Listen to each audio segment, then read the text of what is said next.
하루에도 수백 개씩 쏟아지는 경제 뉴스들.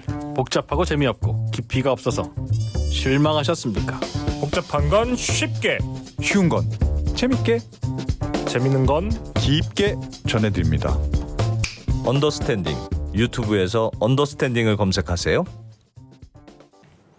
허먼 밀러 좋습니까? 의자 팔고 왔습니다. 이거 지금 안 끄는 이거예요, 이거. 이게 그 의자예요. 비싼 허먼 밀러죠 이게. 아 좋네 이게 아주. 네? 사람이 비싸야지 뭐. 나보다 밀러. 비싼 의자에 내가 앉으면 어떡해. 네, 그러게. 그러나 뭐 위즈덤 그렇습니다. 컬리지. 예. 밑에 막 이렇게 올라오죠. 네, 이것도 네. 하여튼 할인도 해준다니까. 한번 허먼 밀러도 싸게 사보시고. 어떤 분들은 위즈덤 컬리지 신청하면 이거 뭐 50만 원 싸게 해준다잖아요. 그래서 당근마켓에 팔고 그러는데. 야, 예, 뭐 그것도 괜찮습니다. 그것도 괜찮습니다. 다들 열심히 사십니다. 예. 저도 열심히 살겠습니다. 오늘은 명지대학교 박정호 교수님 오랜만에 뵙는 네, 날이죠? 네. 박정희 교수님한테 제가 지금 딱 들은 정보는 그거예요. 오늘 뭐 하십니까? 디자인에 대해서 할 겁니다. 그게 다야. 오늘 제가 알고 들어온 디자인? 디자인 뭘 하시는지 모르겠습니다 오늘. 그러니까 우리도 좀 이제 좀 섭외 열심히 해서 네. 저런 배짱 못 부리게 합시다. 어? 지난번에도 그랬잖아요. 나 박정호야, 뭐 하면서. 제가 언제요? 그래서 오늘도 믿고 보는 박정호 교수님. 만나보겠습니다. 네, 잠시 후에요. 돌아올게요. 네. 그거 아쉬워했었습니까? 박 교수님이 디자인에 직책을 맡고 계신 거? 박정호 교수가 네. 디자인으로 아마 석사 학위가 있을걸요? 아 그래요? 몰랐어요. 학위 수집자야. 그래서 남는 학위 나는 좀 달라고. 저는 학사밖에 네. 없잖아요. 네. 그래서 가방끈 스트레스가 있어서 좀 하나 달라고 하고 그랬어요. 박정호 교수님 어서 오십시오. 예, 안녕하세요. 박정호입니다. 네. 석사 학위가 몇 개예요? 뭐 다 합치면 4개인 것 같습니다. 석사가 네 개요? 4개? 네. 그거 이거 좀 나눠줍시다 좀 이제. 정말. 예? 아니 뭐 근데 하여튼 욕심쟁이. 뭐, 아니 그건 아니고요. 필요해서 진짜 열심히 저도 힘들었어요. 예. 배운 거고요. 아유 뭐 공부 쉽다고 하는 사람들 저도 정말 부럽습니다. 따두니까 좋던가요? 뭐 장단점은 있어요. 예. 네. 오늘은 그래서 부캐로 나왔습니다. 부캐. 네. 예. 디자이너. 네.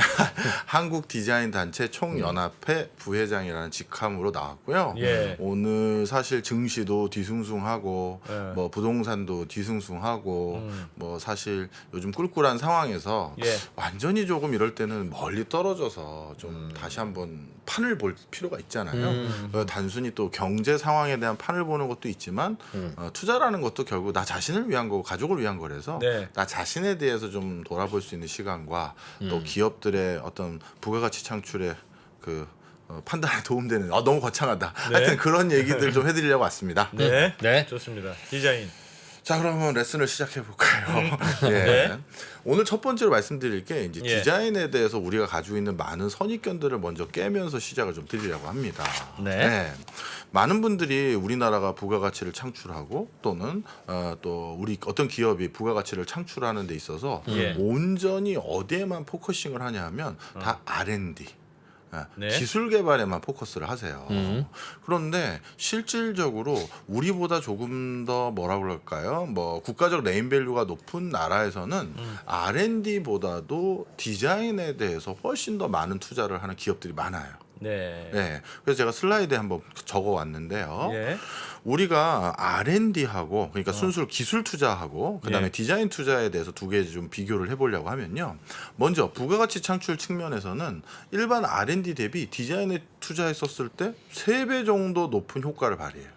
디자인 잘 만드는 게. 예, 그거는 어떻게 보면 당연한 거 아니겠습니까? 네. 예를 들어서 삼성이나 또는 뭐 소니나 또는 뭐 애플에서 뭔가 의미 있는 전자제품을 만들었을 때와 그리고 디자인 뭐 명품 회사들이 뭔가 디자인적으로 뭐 완성도 높은 새로운 물건을 출시했었을 때 네. 원가 대비 실질적으로 권장 소비자 가격의 격차 어느 게 더 크겠어요?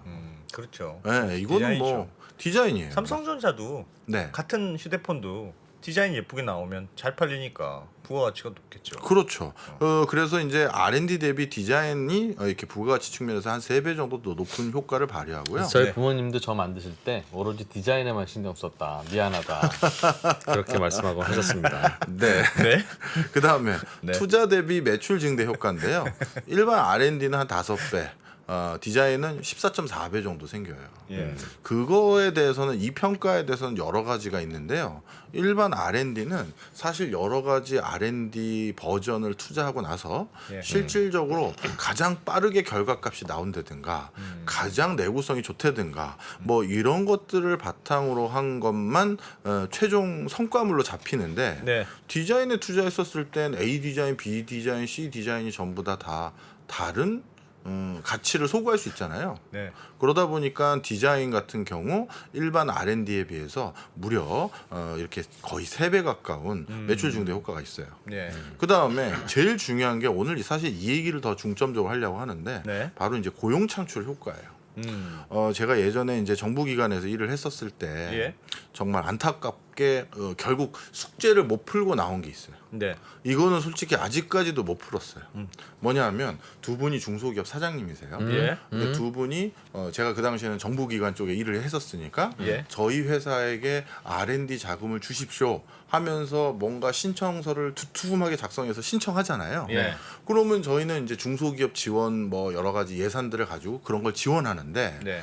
최근 한 10년 들어서 가장 큰 우리나라의 사회 문제 중에 하나가 고용이었단 말이에요. 네. 그래서 중소기업을 지원할 때 저희가 뭘 했냐면 이 돈을 드릴 테니 1억 원당 또는 2억 원당 몇 명을 의무적으로 고용해 주십시오라는 이거를 고용 매칭형으로 지원 네. 자금을 설계했어요. 네. 그러면 예를 들어서 10억 가져갔다 그러면 2억당 한 명이라고 가정하면 네. 5명을 무조건 고용해야 되는 거예요. 예. 그 프로젝트가 끝날 때까지. 예. 자, 그런데 여기서 딜레마가 생긴 거예요. 뭐냐면 그 기업이 사업 내용을 신청한 걸 가만히 들여다봤거든요. 네. 들여다봤더니 결국 그 R&D가 성공해서 달성하고자 하는 목표가 탈고용이에요. AI를 공장 통해서 뭐 자동화? 한다거나 맞아요. 그런 거지. 네. 설비 자동화, 어. 공정 자동화 이거예요. 그런 거지. 그래서 그걸 하겠다고 자금을 신청한 회사에게 그거 꼭 성공하시고 5명은 계속 고용하셔야 된다라고 추가적으로 이게 앞뒤가 안 맞잖아요. 예. 그런데 지금 대부분의 우리나라의 제조 인더스트리에서 지향하는 바가 전부 다 탈고용이에요. 어떻게 하든 사람의 손에 휘둘리지 않을 네. 또 그리고 그러다 보면 쉽게 얘기해서 누수율이라든가 에러율이 떨어지기도 쉽거든요. 네. 자, 그러다 보니까 웬만한 곳은 뭔가 이런 R&D 투자를 한다든가 회사가 더 많은 돈을 벌면 사람을 고용 안 하는 체계로 바꿔버려요. 그런데 지금 우리나라에서 어떻게든 고용이 중요하잖아요. 예. 그래서 저 아까 슬라이드 다시 한번 보여주시면 예. 10억 원을 투여했었을 때 유발되는 고용 창출 효과가 반도체 같은 경우 우리나라 뭐 수치상의 GDP 증가율에는 엄청난 기여를 하는지 모르겠지만 인력 창출에 있어서는 4.5밖에 안 되고요. 예. 자동차 산업이 그나마 노동 집약적이라고 하는데 9.9밖에 안 돼요. 그런데 같은 돈을 투여했었을 때 디자인의 고용 창출 효과가 13.9명으로 제일 높은 효과를 발휘하고 있는 거죠. 저건 왜 그래요? 디자인도 요즘은 AI가 이렇게 야 호박 모자를 디자인해봐. 그럼 호박 모양의 디자인들 막 AI가 디자인도 해주고 하잖아요. 맞습니다. 예전보다는 소수의 디자이너가 많은 걸 할 수 있잖아요. 맞아요. 그것도 사실 맞는 말씀인데요. 네. 그런데 이제 인공지능이 해준 디자인 결과물을 그대로 갖다 쓰는 건 아니고 다시 고객 또는 발주처의 니즈에 맞게끔 수정 보완을 해야 되거든요. 예. 근데 지금은 그 디자인 작업이 결국은 사람 손 말고는 마지막 파인 튜닝을 하는 방법은 없어요. 그런데 자동차 같은 경우는 이제 점점 더 지금은 과도기적으로 뭐 협력 로봇을 활용한다 하지만 네. 어느 순간 되면 그것마저도 다 또 사라지기 쉽거든요. 네. 그러다 보니까 상대적으로 모든 인더스트리가 하다못해 농업마저도 고용 유발 효과가 점점 줄어들고 있는 마당에 예. 그래도 견실하게 사람을 고용할 수 있는 분야가 바로 디자인이에요. 네. 그러다 보니까 지금같이 저성장 기조에서 부가가치 창출하고 예. 그다음에 투자 대비 빠르게 매출 증대 효과를 기여할 수가 있고 그 다음에 실질적으로 일자리 창출에도 기여할 수 있는 게 이 디자인이라는 거죠. 네. 자, 그래서 상대적으로 이렇게 디자인이 이 중요한 요소들이 많고요. 하나가 더 있어요. 네.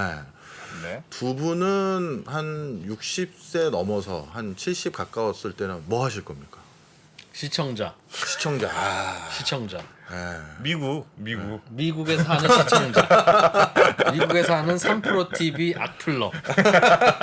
내가 만들 땐 이렇게 안 만들었는데 너희들 참 정말 엉망이구나 이런 거. 그거 좋네요. 박정호 교수 언제까지 계속 나오냐? 뭐 이런 거. 안프로님은 네. 뭘로? 모르겠어요. 저도 시청자 놀고 먹기. 놀고 먹기 하고 싶어요. 그런데 이제 저도 저희 학교뿐만 아니라 이제 뭐 여러 학계에 계신 선배님들 중에서 네. 한 시대를 풍미한 분들이 저희는 또 정년도 사실 좀 길잖아요. 예. 65세 하고 나가신 분들이 계시는데 한 2년은 신나게 골프 치신 분도 있고 신나게 등산 다니는 분도 있는데 네. 아 그러고 나서는 힘들어하세요. 그 다음에 또 뭘 할 게 없어서. 그렇죠. 할 거 없는 것도 괴로움이죠. 그렇죠. 골프도 매일 치면 재미없어요. 예. 산에도 매일 가면 재미없어요. 일하다가 주말에 가야 꿀맛인 거지. 예. 정말 힘들어하세요. 네. 그런데 진짜 이제 저를 포함해서 여기 계신 두 형님도 다 100세 시대를 살거든요. 네. 그럼 나이 들어서 우리가 할 수 있는 그 고령 친화적인 일자리는 뭘까라고 했었을 때 지금 우리나라를 비롯해서 전 세계가 경쟁적으로 육성하려는 AI니 인공지능 AI가 인공지능이죠. AI니 뭐 빅데이터니 자율주행 자동차니 배터리니 이런 거는 그 어느 인더스트리도 고령 친화적이지가 않아요. 대표적으로 AI 분야의 전문가들은 예. 나이 한 45세 넘은 사람들은 벌써 리타이어예요. 어. 야, 네 머리에서 나올 거 다 나왔다. 그렇지. 이런 스타일이에요. 뭐 전기차 디자인하고 하는 사람들 아니면 배터리나 모듈 설계하고 소프트웨어 개발하는 사람들 다 비슷한 범주죠. 우리 실질적으로 그래서 실리콘밸리 맨들 하면 머릿속에 떠오르는 게 뭐 티셔츠 하나 입고 반바지에다가 커피숍에서 네, 막 네. 일하는 한 20, 30대 얼굴들을 떠올리지 예. 굉장히 노신사를 떠올리는 사람은 없잖아요. 자, 그러다 보니까 지금처럼 제가 방금 말씀드렸던 이런 인더스트리를 계속 육성할 경우 네. 결국 우리 모두 지금 이 한국만 하더라도 2026년부터 초고령 사회인데 예. 고령 친화적인 일자리는 안 생기고 아주 청년들에 부합하는 일자리만 더 만들겠다는 거밖에 안 되는 거예요. 네. 고령 친화적인 일자리라는 게 있긴 있어요. 그게 바로 디자인이라는 거예요. 디자인을 하는 게 고령 친화적이라고요? 디자이너라는 직업이 고령 친화적인 대표적인 산업 분야의 하나예요. 왜요? 나이 들면 그것도 감각인데. 감각이 있죠. 감각이 그리고 좀 떨어지거나 뭐 할 수도 있지 않나요? 일반적으로 감각이 떨어져서 도태되기도 해요. 예. 그런데 이렇게 보셔도 되겠죠. 우리가 가끔 정말 누구 졸업했대 아니면 누가 이제 은퇴했대 했었을 때 값비싼 양복 하나 해드려야겠다 해서 뭐 이태리 양복 중에 하나로 네. 조르지오 아르마니 양복을 하나 사드린다 하면 그거 되게 이렇게 비싼 걸 사왔어 이러잖아요. 네. 근데 그 조르지오 아르마니가 지금 현역이거든요. 1930년대생인데 아직도 디자이너 아직도 하세요? 디자인을 하세요. 우리나라도 그러면 있었죠. 김봉남님. 오래오래 하셨죠. 네. 그 다음에 우리 가끔 여기 뭐 오늘은 아닌 것 같은데 말 모양 다닌 뭐 옷 네, 있잖아요. 네. 폴로 굉장히- 폴로. 조다씨? 네. 폴로.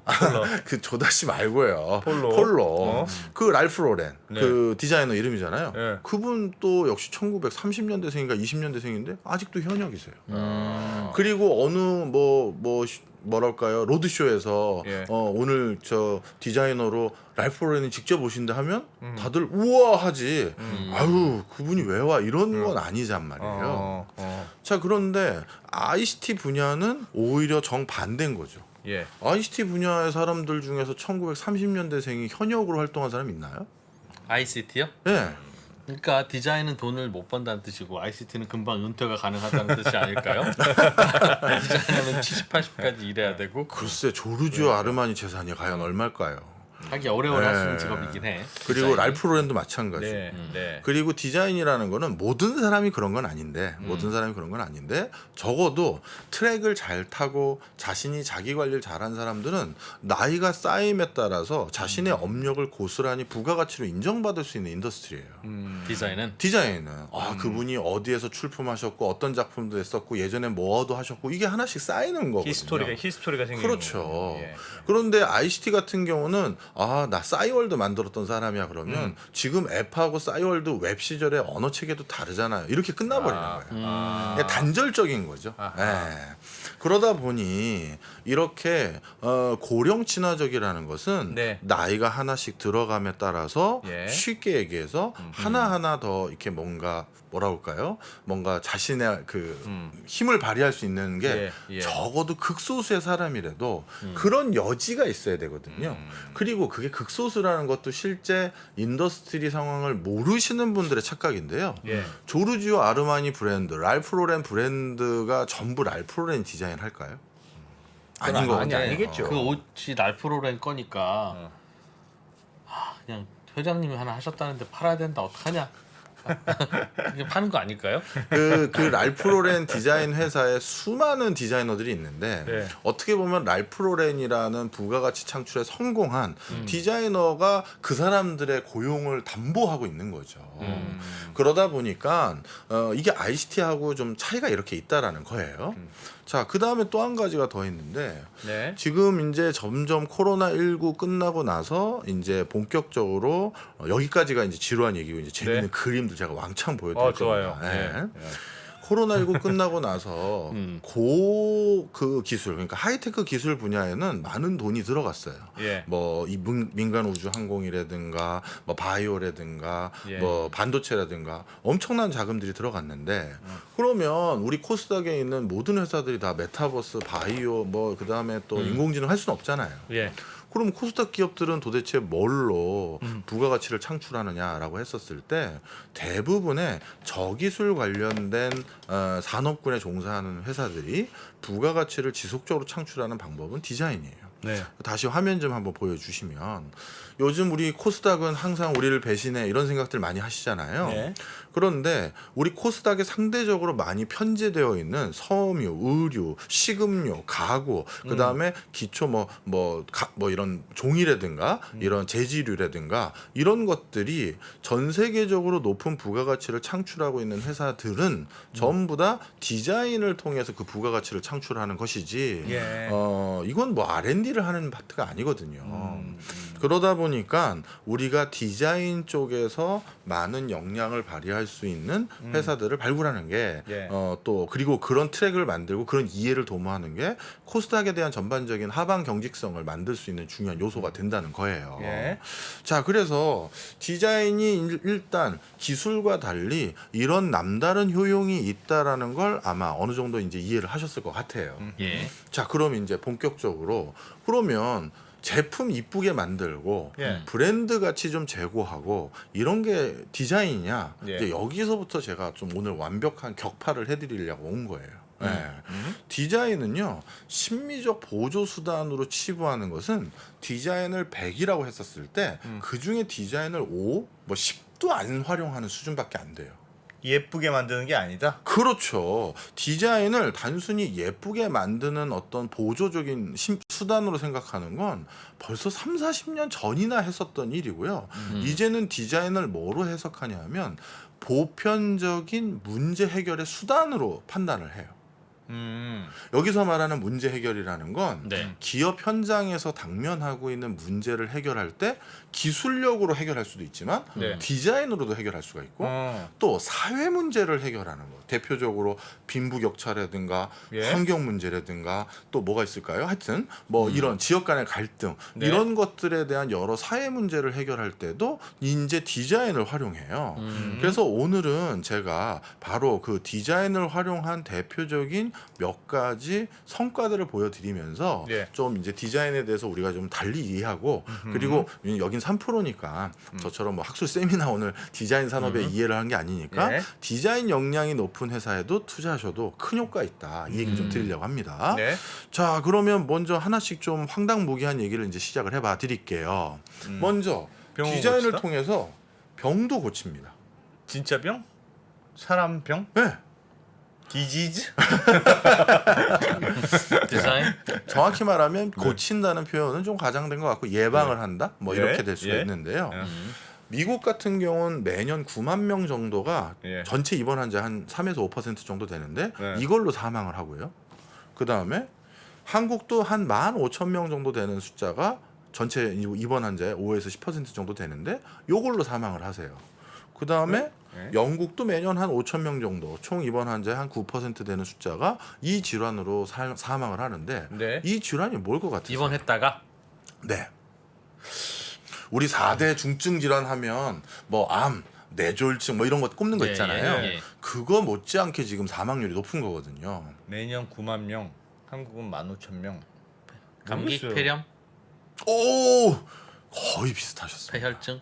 바로 2차 감염으로 인한 사망이에요. 2차 감염. 2차 감염 간단히 말씀드리면 네. 그 환자가 병원에 입원할 때는 그 질환이 없었어요. 예.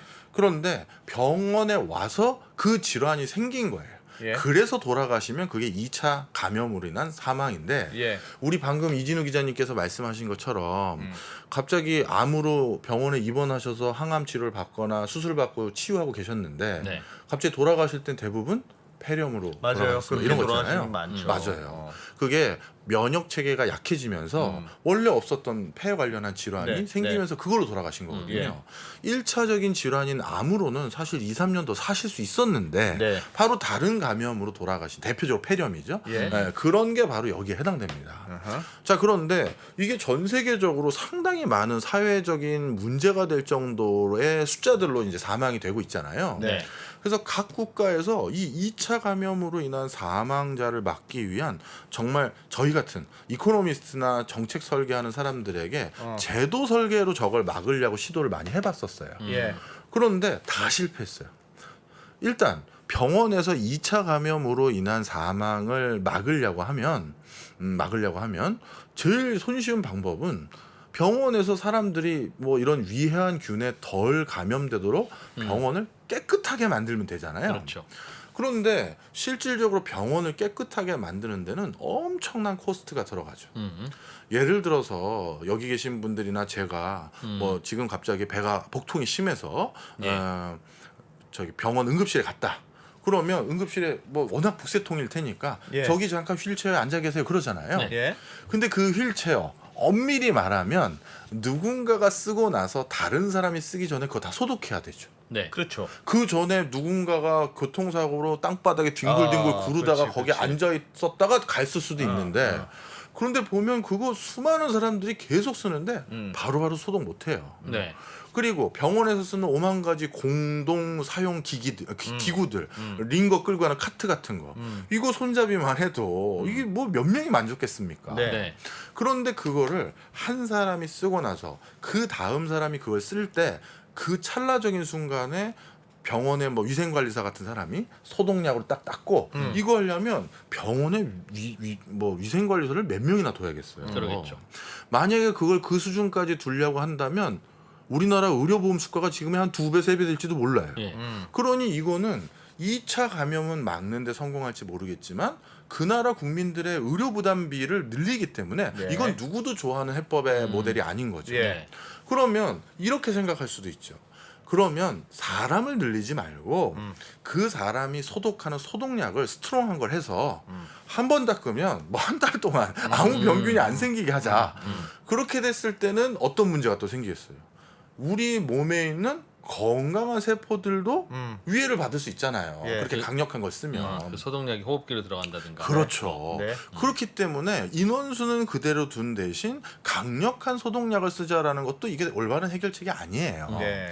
자, 그러다 보니까 전 세계에서 이 수많은 나라들이 그 누구도 이거를 해결하지 못했는데 영국에서 어떻게 했느냐? 바로 디자인 벅스 아웃이라고 제가 여기 위에 써놨죠 여기. 예, 디자인으로 벅스, 병원균 뭐 이런 거예요. 예. 병원균을 몰아내자 이런 캠페인을 하게 된 건데 네. 어떻게 된 거냐? 영국의 보건복지부에 해당되는 파사라는 곳에서 예. 2008년도에 헬스케어 감염 이노베이션이라는 프로그램을 한번 시작해봤습니다. 예. 어떻게 하면 2차 감염을 줄일 수 있는지에 대한 대단히 어떤 공청회 같은 걸 했는데요. 근데 이제 이게 참 저도 안타까운 게 저도 부캐가 디자인 쪽이라서 이제 점점 나이가 들면 제 주캐로 만들려고 하는데 예. 우리나라는 이런 사회 문제를 고민할 때 의료 전문가 또 제 원래 캐릭터인 경제학자나 이런 사람들 그다음에 정책학자들 이런 사람들은 모여요. 그런데 디자이너를 안 불러요. 어떤 그 각계각층을 모은다라고 했었을 때 그 카테고리에 디자이너가 안 들어가 있어요 머릿속에. 근데 영국만 하더라도 디자인 강국이기 때문에 디자이너의 상상력과 디자인 싱킹의 방법론을 도입해보자라고 해서 꼭 부르는 경우가 많아요. 예. 그래서 이제 이 워크숍을 할 때도 우리가 2차 감염을 해결해야 되는데 어떻게 할까요? 이제 공청을 했더니 아까 말씀드린 것처럼 뭐 그 소독약을 강하게 해보자, 뭐 병원에 인센티브 제도를 도입해보자, 사람을 더 써보자, 5만 가지 얘기를 했을 거 아니에요. 네. 이걸로는 여러 부작용이 있는데 디자이너가 한마디 하신 거예요. 쉽게 얘기해서 아주 극적으로 설명하자면 그걸 그렇게 할 게 아니라 인원수는 똑같은데 네. 그 병원에서 청소하시는 분이 하나하나를 청소할 때 들어가는 투여 시간을 줄일 수 있도록 병원에서 사용하는 물품을 그렇게 디자인해드리면 되는 거잖아요. 사람을 늘리는 게 아니라. 이 아이디어를 주신 거예요. 소독이 쉽도록. 그렇죠. 그리고 멸균 상태로 병원균이 안 남아있게끔 깨끗이 청소가 쉽게 되도록 병원의 물품을 바꾸면 되는 거지 디자인을. 왜 사람을 더 고용하냐. 이 아이디어를 주신 거예요. 예. 어떻게 그래서 바뀌었어요, 그럼? 이제 하나씩 보여드릴게요. 예. 그래서 병원에서 가장 많이 쓰는 캐비넷, 휠체어, 그다음에 병원 각종 기기를 디자인 카운슬이라고 영국의 예. 대표적인 디자인 위원회 같은 것인데 예. 거기에다가 자문을 구해서 병원 물건들을 바꿔봤는데요. 제가 하나씩 보여드릴게요. 요거부터 보시죠. 저 왼쪽 위에 있는 병원 의자는 우리가 일반적으로 보는 의자죠. 치과에서 주로 맞습니다. 보는 거? 예. 네. 자, 그런데 지금 제가 보여드릴게요. 만약에 이 병원 의자를 예. 제가 멸균 상태에 가까울 정도로 청소를 하려면 손이 얼마나 갈까요? 여기 이런 데 부분, 요런 데 부분, 요런 데 부분은 다 십자 드라이버로 다 조여져 있잖아요. 네. 그럼 그 십자 드라이버 틈새에 어느 일정 기간이 지나면 다 먼지나 이물질이나 병균이 살 가능성이 높겠죠. 네, 네. 그리고 제가 장담하는데 이 병원은 개원일에 여기는 청소 안 했을 거예요. 이걸 누가 허리를 구부려서 여기까지 청소를 합니까? 그렇지. 그잖아요. 그러다 보니까 이러한 의자를 병원에 놓는다는 것은 네. 병균이 훨씬 더 서식하기 좋은 환경을 만들어 놓은 거예요. 그리고 이걸 진짜 멸균 상태로 하나를 완벽하게 청소하려면 걸리는 시간이 얼마나 손이 많이 가겠어요. 예. 그래서 디자인 카운슬에서는 영국에선 이렇게 하지 말고 밑에처럼 병원 의자를 디자인해보면 어떻겠어? 이렇게 한 거죠. 일단 첫 번째로 십자 드라이버 같은 거는 전혀 없죠. 예. 이상한 이물질이나 병균이 낄 경우가 거의 없는 거예요. 네. 그 다음에 제가 좀 전에 비교했던 이 밑은 개원일에 아무도 청소 안 했을 거라고 했잖아요. 네. 근데 여기는 어떻게 돼 있습니까? 그런 부위가 없고 더 정확히 말하면 아예 허리도 숙일 필요 없이 대걸레 싹 넣어가지고 여기 부분 그냥 쓱 닦으면 그러면 끝나는 거거든요. 아니 근데 저 디자인은 네. 그냥 보기에는 뒤로 이렇게 젖혀지지가 않을 것 같아요. 이제 그 젖혀지는 것까지는 이제 나중에 이제 구현하면 되는데 네. 이거는 약간의 시제품처럼 모델링을 한 그 디자인을 네, 보여준 거예요. 네, 네. 실제 이걸 똑같이 했다는 건 아니고. 알겠어요. 그래서 어떤 지향점을 가져야 된다라는 걸 이제 보여준 거죠. 알겠습니다. 바로 이렇게 디자인을 했었을 땐 아마 같은 병원 인력에서 훨씬 더 많은 것들을 더 잘 청소하고 자주 청소할 수 있을 거다라는 거죠. 컨셉이 그런 거군요. 예, 실질적으로 제가 한번 네. 이런 그 케이스 스터디를 미리 접하고 나서 네. 저도 갑자기 뭐 급하게 먹고 체해가지고 병원 갔었을 때 네. 휠체어에 잠깐 앉아 있으라고 하더라고요. 예. 지금 침상이 없다고 네. 앉아 있을 때 휠체어가 또 좀 복잡하게 생겼어요. 뭐 땡기는 거 있고 뭐 이거 있고 슬쩍 그 틈을 한번 봤거든요. 보지 마세요. 올라옵니다. 이게 왜냐하면 사람들 피고름도 떨어지고 뭐 하고 그런 것들이 이거 제가 더 이상 묘사 안 할게요. 왜냐하면 그 틈까지 막 손 넣어가지고 할 수가 씻는다는 없지. 건 예. 쉬운 게 아니거든요. 예. 그러다 보니까 이 전략이 나쁘지 않다라는 걸 또 그때 느꼈는데 한두 개 더 보여드릴게요. 네. 지금 이 화면에서 보시는 거 요거는 병원에서 저 간호사들이 예. 처치할 때 끌고 다니는 이제 카트예요. 예. 자, 그런데 저 카트를 가만히 보시면 되게 특이하게 생긴 점이 하나 있는데, 발견하시면 제가 내일 커피 하나 사무실에서 쏘겠습니다. 특이한 점이 있다고요? 일반적인 디자인과 다른 형태로 생겼어요. 바퀴가 3개야? 네 개입니다. 반대쪽 안 보이는 거예요. 아니 무슨 유아야? 안 보이냐고 어깨? 야, 이거 대박이다. 처음 듣는 얘기를 들었어. 자, 하나 딱 보이는데. 네. 아까 말씀드린 건 하나 있죠. 여기도 십자 드라이버 같은 건 없어요. 예. 이물질이 낄 그렇죠. 거. 그러네요. 예. 뭐가 되게 특이하냐면, 저기 림이라는 분께서 지금 실시간 채팅창에 말씀 주셨는데 네. 손잡이가 위로 가 있다. H분도 마찬가지네요. 손잡이가 위로 가 있어요. 밑으로 돼 있는 게 아니고 그렇죠. 위로 돼 있다. 위로 돼 있는 게 보이시잖아요. 이게 왜 그러네요. 그럴까요? 아하, 닦기 좋게 하려고. 닦기 좋게 하려고. 위에 닦기 좋게. 그것도 있고 이물질이 눈 안에 바로 육안으로 확인되잖아요.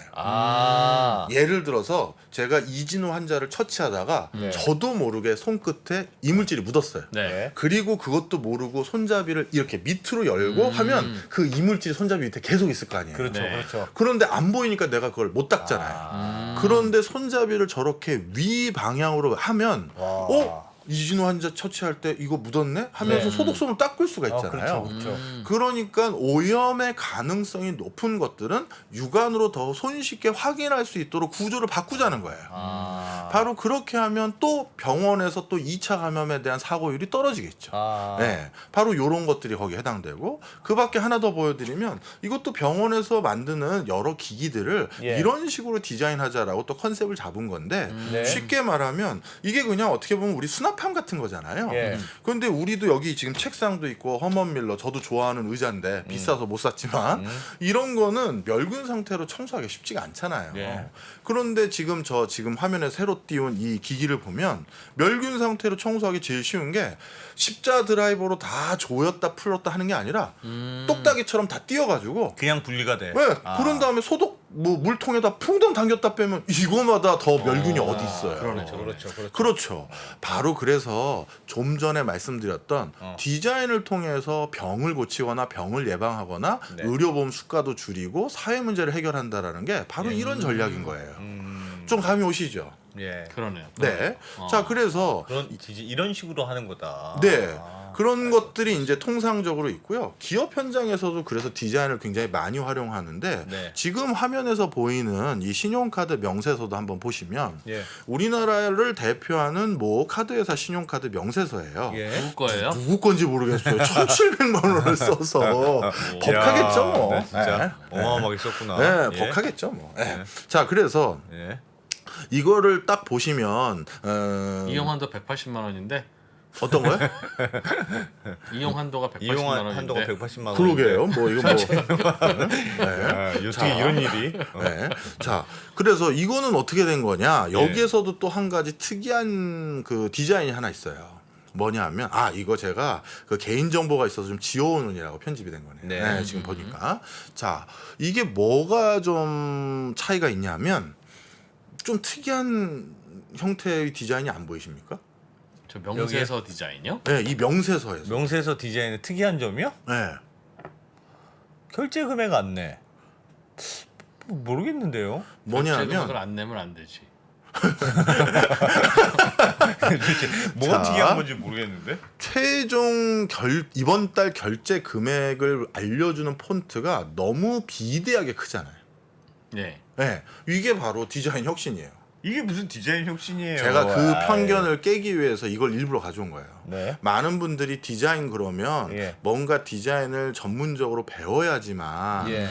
안다고 생각하기 쉬운데 예. 디자인은 뭐 우리 또 이 디자인 업계에 계신 분들이 들으면 또 섭섭할지 모르겠지만 예. 저는 누구나 할 수 있는 범주도 있다고 생각해요. 전문적인 영역도 있지만. 예. 자, 예전에 이 카드사가 이 명세서를 만들기 전에 통상적으로 카드 명세서는 어떻게 돼 있었냐면 예. 저도 예전에 우편으로 카드 명세서를 받았어요. 예. 딱 받아서 뜯으면 우리 모두 제일 먼저 확인하는 게 뭡니까? 얼마 썼는지. 맞아요. 얼마 그래서 내야 되는지. 얼마 썼는지 머릿속에서 예상치가 있는데 그것만큼 나오면 뭐 맞았네 하고 덮잖아요. 그거보다 적게 나오면 아싸 하고 그냥 또 버리고. 네. 그런데 그거보다 많이 나오면 이제 세부적인 걸 살펴보잖아요. 예, 뭐야 이거 네. 하면서. 그런데 예전 카드 명세서는 어떻게 돼 있냐면 디자인이 이걸 이제 에디토리얼 디자인이라고 하는데 문서 네. 편집 디자인이라고 예. 몇 날 몇 시 어디에서 얼마 쓰고 몇 날 몇 시 어디에서 얼마 쓰고 이게 깨알같이 나오고 예. 그걸 다 합산한 게 제일 맨 밑에. 아. 똑같은 폰트로 똑같이 합계만 나왔어요. 그렇죠. 맞아. 그러다 보니까 우리 눈의 시야의 동선이 그래서 얼마인 거야 이렇게 되는 게 통상적이에요. 네. 불편한 거예요. 엔드 유저가 제일 원하는 정보는 나의 결제 금액인 거예요. 예. 그거만 맞으면 나머지 디테일한 건 보고 싶지도 않거든요. 그래서 이 이용 대금 명세서는 그 순서를 맞춘 거예요. 바꿔서 다시 한번 보여주시면 내가 이번 달 뭐라 할까요? 가장 명확하게 확인하고 싶은 제일 중요한 정보. 예. 그 명세 정보는 다른 숫자보다도 더 명확하게 굵은 폰트로 큰 폰트로 확 확인할 수 있게 주고 예. 뭐야 왜 이렇게 많이 나왔어 하면 그 세부 정보는 클릭해서 그 다음 뎁스로 보게끔 해서 유저들이 상당히 이쪽 사이트나 이쪽의 앱이 훨씬 더 이용 편의적으로 이용할 수 있도록 바꾼 거죠. 실제로 이런 여러 동종 업계에서 비슷한 서비스를 제공하고 있는 여러 앱들을 두고 네. 저희 같은 사람들은 그 실제 고객들에게 거기 가서 자신의 신용 한도가 얼마인지 확인해 보세요. 아니면 뭐 예를 들어서 뭐 신용 대출을 한번 받아보세요를 실험을 시켜요. 예. 그런데 어떤 앱에서는 그게 굉장히 짧은 순간에 확인이 다 되는데 어떤 데 가만히 있어봐 이게 어디 있는 거야? 어느 카테고리에 있는 거야? 한참 찾는 경우가 있거든요. 그거는 그 앱 설계 카테고리라든가 보여주는 UX UI 디자인이라 부르는데 아하. 이게 네. 잘못 디자인돼 있는 거예요. 아. 그래서 이처럼 뭐라고 할까요? 실질적으로 많은 회사들이 이제는 서비스를 뭘로 제공하고 있습니까? 창구에 와서 대면으로 제공하는 게 아니라 앱이나 홈페이지를 가지고 하잖아요. 예. 그러다 보니까 어떤 회사의 서비스가 쾌적하고 편하고 빠른지는 결국 앱과 홈페이지에서 그 정보를 어떤 카테고리로 어떤 메커니즘으로 어떤 디자인으로 보여주느냐에 따라서 결정되는 거예요. 예. 그러니까 우리가 지금 투자하고 있는 수많은 회사들 중에서 서비스를 중심으로 진화 발전하고 있는 회사들이 있는데 그 서비스의 결과, 서비스의 품질은 또 UX, UI, 디자인 이런 거에 좌지우지 된다라는 겁니다. 이것도 재밌으셨어요? 네. 네, 뭐. 좀 네, 더 네, 나가 보겠습니다. 네. 자 이번에는 요걸 한번 해볼게요. 사실 회사를 경영한다는 건 네. 하루 종일 회의예요. 네. 그래서 미국 CEO들은 하루 평균 한 8번의 회의를 하고요. 예. 그다음에 하루 일과의 70%가 회의인 CEO들이 많아요. 예. 특히 지금과 같이 경기가 안 좋을 때는 그 회의의 횟수와 시간이 훨씬 더 길어지는 게 통상적이거든요. 네. 그러다 보니까 진짜 뭐 CEO들이 맨날 야 회의 좀 해봐 어느 부서 들어오라고 그래 어느 부서 들어오라고 그래 맨날 그런 거예요. 그러다 보니 국내 모 포털 사이트에서 직장인들을 대상으로 설문조사를 했는데 이것도 예. 되게 웃겨서 제가 살짝 가져왔는데 직장인의 54%가 회의 문화에 회의적이래요. 회의적이지. 네, 그 회의가 이유, 많아. 맞아요. 그 주요 이유는 회의 진행 구성의 비효율성, 예. 결론 없는 회의, 장시간 회의. 우리 뭐 다 경험하고 있는 거죠. 예. 자, 그런데 이 회의 문화의 비효율성으로 가장 크게 데미지를 받는 사람은 누구겠습니까? 사실은 CEO예요. CEO가 제일 데미지가 크죠. 훈계하잖아요. 내가 하고 싶은 얘기 하고. 뭐 여기도 CEO 계시고 네. 여기도 CEO 계시지만 하고 싶은 얘기 하는 거 같죠? 못해요. 네, 우리 이 기자님 절대 안 하십니다. 그냥 100%는 안 하고 네. 오늘 할 거 한두 번 참았다 하고 솔직히 그런 게 있으실 거예요. 네. 자 그러다 보니 예. CEO들도 데미지가 커요. 그리고 자기가 그 시간만 아껴도 뭐 거래처를 하나 더 발굴한다든가 뭐 영업을 더 뛴다든가 할 네. 텐데 그게 안 되잖아요. 특히 정말로 그 큰 회사들 대표적으로 계열사 많은 회사들이 대부분 다 자동차 회사예요. 계열사가 막 70개, 90개, 뭐 50개 넘고 그러거든요. 네. 그러면 회장이 하루에 계열사 사장들하고 한 번만 회의를 해도 70번이에요. 그러네. 그렇지. 두 번 회의하면 140번이에요. 그러네. 그러다 보니 어. 전체 계열사 사장들을 다 모아놓고 월간 회의 한번 합시다 하고 이제 하면 어떻게 되느냐? 진짜 그게 회의가 될까요? 커뮤니케이션이 될까요? 일방적인 지시는 될진 모르겠지만 소통이 안 되는 거죠. 예. 그래서 이걸 어떻게 하면 또 해결할 수 있을까 하다가 이것도 그러니까 의사결정의 효율화 예. 이것도 디자인으로 해결했어요. 그 어떻게 뭘 디자인할까요? 회의도 디자인을 해? 회의실에 의자를 없앴어. 다 써서 말해. 빙고 이것도 있어요. 시간을 짧게. 짧게. 예, 이것도 있었어요. 야, 뭐 그런 거 있잖아요. 회의할 때 무조건 한 페이지 넘기지 마. 그것도 자료할 있죠. 때 뭐. 그거는 제가 자주 하는 거였어요. 어. 그러니까 모든 정부기관은 장관님이나 이제 VVIP한테 보고하는 게 네. 각 부처에 올라오면 정말 장난이 아니잖아요. 예. 그래서 그 장황하고 길고 복잡 다기한 거를 딱 A4 한 장, 길면 두 장으로 요약하는 거를 제가 13년 동안 하다 온 것 같아요. 그래서 이제 그걸 하는 게 이제 제가 그 공공기관에서 배운 거고. 네. 그런데 미국의 그 뭐죠? CEO는 예. 이분이 디자인적인 감각이 있었던 거예요. 예. 그러니까 일반인 전문적인 디자인 훈련을 받지 않은 사람들은 네. 폰트라든가 또는 색깔만 가지고도 디자인 역량을 발휘하고 혁신을 일으키거든요. 예. 이 사람이 한 거는 디자인을 통해서 어떻게 했느냐? 바로 오늘 회의 안건을 가져오고 오는 그 컬러를 구분했어요. 자, 화면 네? 한번 다시 컬러요? 보여주세요. 컬러? 어. 미국 포드사 사례입니다. 예. 실패한 의사결정을 구분하는 방법으로 색깔을 활용했는데요. 예. 대표적으로 자 이번 월간 회의 안건을 준비해 올 때 각 계열사 사장은 이번에 가져올 회의 안건에 본인 스스로 실패 가능성 정도를 가름해서 그냥 본인이 사업 계획서를 만든 거니까 네. 처음 출력을 해올 때 준비를 해오라는 거예요. 이거는 정말 제가 자신 있습니다. 그러면 녹색 A4 용지에 그 사업 안건을 출력해 오고 아예 색깔을. 네. 그 다음에 약간 저 아리까리합니다. 그러면 노란색. 네. 그 다음에 이건 정말 제가 생각해도 저희가 문제가 심각합니다. 라고 하면 붉은색으로 겉표지를 출력해 와라. 안에 건 다 흰색이더라도. 네. 이렇게 한 거죠. 그리고 나서 어떻게 했느냐? 안 봐도 비디오지 않습니까? 빨간색만 먼저 보면 되는 거야? 그 계열사 70명 이제 왔어요. 예. 그러면 회장님 오셨겠죠. 포드 예. 3세가. 자, 회의 안건 다 준비했지? 자, 들어봐. 색깔 일단 봐. 야, 들어봐. 다 들어봐. 그러는 거예요. 70명이 이렇게 드는 거죠. 어. 그런데 초창기 포드에서 대부분의 CEO들은 어떻게 표지 색깔을 가졌을까요? 괜찮았다고 했겠죠. 양호하다. 빨간색 안 하고. 당연하죠. 빨간색인 건 결국 나 나가겠다는 얘기밖에 더 돼요. 그래서 처음에는 우리나라랑 거의 조직 문화가 미국도 똑같은가 봐. 다 전화했는지 야, 다 녹색으로 준비하자. 해서 전부 녹색으로 준비했대요. 그린라이트지 네, 그린라이트. 다시 화면으로 보시면 우리나라랑 똑같아요. 그래서 녹색으로 전부 준비를 했는데 네. 포드 3세가 딱 보고 이것들을 봐라 한 거죠. 그래서 아무나 찍은 거예요. 야, 너 네가 그렇게 녹색이 자신 있으면 발표해봐. 해서 발표를 들어요. 네. 그리고 뭐 솔직히 정확하게 판단 못했을 수도 있죠. 예. 근데 네가 얼마나 자신 있으면 녹색으로 했겠니? 해봐 하고 시킨 거예요. 네. 그렇게 몇 건을 했는데 사실 저희도 회의할 때 보면 오늘은 나 안 걸렸으면 좋겠다 하고 대충 준비해 가는 것도 있잖아요. 네. 그런데 그걸 녹색 몇 개를 찍어서 했다가 좀 전에 화면에서 보신 것처럼 수십억 달러의 손실이 발생한 거예요. 예.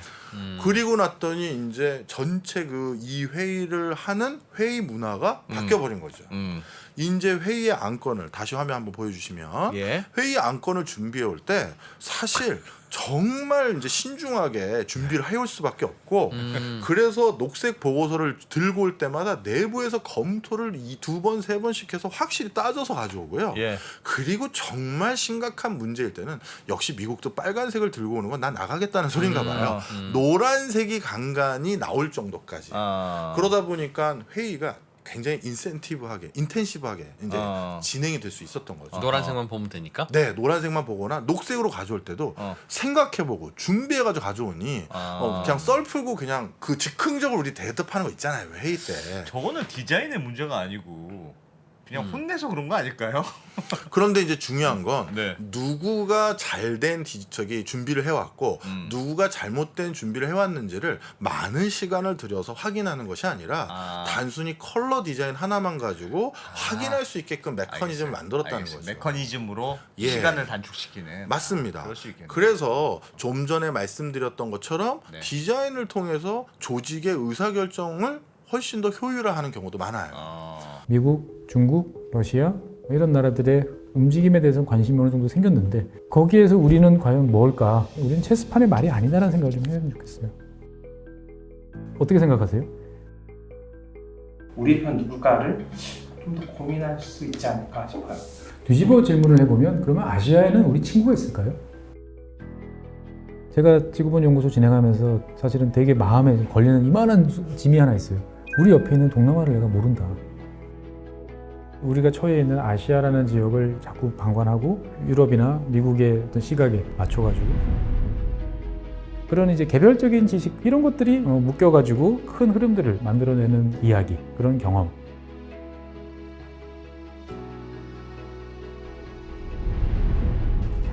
작고 잡다한 지식이라도 그것들을 절대 무시하지 말라. 나는 그건 되게 긍정적이고 그런 지식들을 연결해서 말 그대로 위즈덤이잖아요.